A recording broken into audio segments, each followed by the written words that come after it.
We decided to start the Your Big Idea series because we felt there was a need within Gatehouse to showcase the best and brightest ideas that our newsrooms are currently participating in.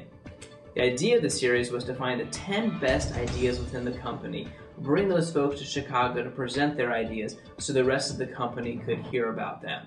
The ideas could be anything, and they were, across the board, really terrific. We hope what folks get out of the Your Big Idea series is a sense of I can do this. While we're facing a lot of challenges within our industry today, there's also so much neat and innovative stuff that's currently being practiced by newsrooms very small and also very large. And we hope that the Your Big Idea series serves as motivation and an idea center on what you can do. In journalism right now, there's so many less resources than there were a few years ago, so it's nice to hear about these great projects that people have time and people get energized by. So it sort of refreshes me to go back to my newsroom and maybe try some things a little bit differently than I normally would. We had this idea of taking a big project and breaking it down into little pieces. Everybody who's doing a project for the first time, whether you're a seasoned editor or a newcomer to this, whether you're a reporter or a very senior person in the newsroom, you still have the same steps that you need to go through. You need to take this project and break it down into pieces. Do them in order, give it a timeline, think through all the obstacles, think through how it's going to affect every single person that it touches.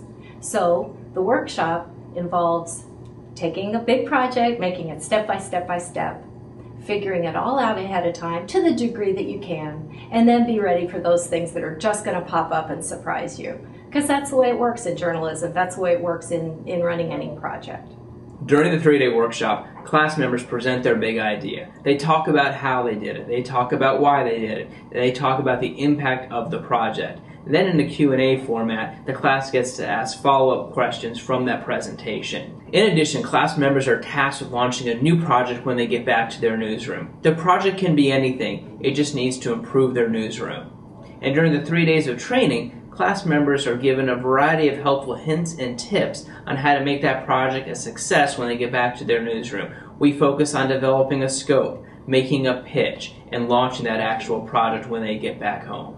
First of all, I think I'm learning a lot about other people's ideas and how they tend to a project, how they organize it, and I think that's a great tool for me as I go forward doing my projects and working on different things here at the newspaper. So I think that's the biggest thing that I'm learning is I'm learning how other people do the things that they do, and how I can bring that back here and relate those skills. We're hopeful that class members from the Your Big Idea series will leave with a new set of skills that will help them lead and develop projects very well in the future. We're also hopeful that they'll leave with a sense of motivation to try new forms of creative journalism. We're hopeful that they'll have a new set of skills that will allow them to understand how to build timelines, how to communicate effectively with staff members and readers concerning projects, and how to execute effectively their new project. We're hopeful that they'll be able to take these new skills and put them into place at their local newsroom for not just this project they're working on, but future projects as well.